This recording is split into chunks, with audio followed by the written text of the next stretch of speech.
I'm sitting with Gibby. He gets so mad that they're saying that he can't pinch hit. He gets so mad, he calls the clubhouse guy, Mitch Poole, and he gets 2 huge ice bags, and he takes his pants down with his underwear, and he's sitting on these ice bags to numb his hamstrings to see if he can stand, to see if he could hit.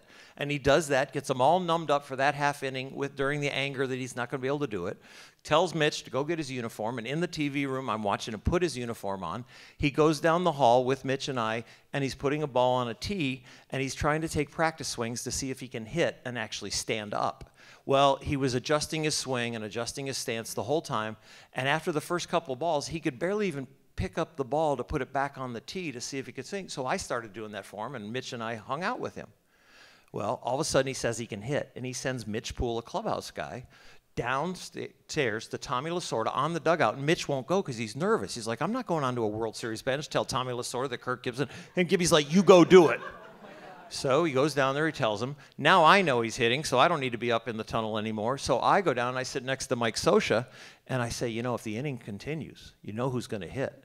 And Scioscia goes, who? You know, he goes, Gibby's going to hit.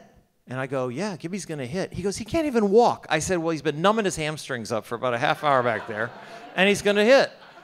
And you know how the inning progresses, and he still looks like he can't even walk. He looks like a newborn deer. He fouls the ball off. Looks like the game's going to be over. We steal second with Mike Davis. Now everybody on the bench, all we're rooting for is a bloop single, because we've already seen our possible MVP just barely hobble up to the plate, barely be able to swing the bat, and barely almost fall over when he's taking his one swing.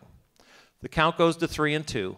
And in the report from Mel Didier, our scout, normally we read this, but Mel Didier and Jerry Stevenson delivered it in person because it's the World Series. He said, "Podna, as sure as I'm breathing, if you are a left-handed hitter and you get to a 3-2 count, you're going to get a backdoor slider from Eckersley."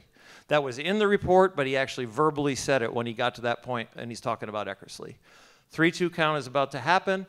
Gibson steps out of the box, adjusts his helmet, and remembers the scouting report and commits to a 3-2 slider and hits the home run on a 3-2 slider.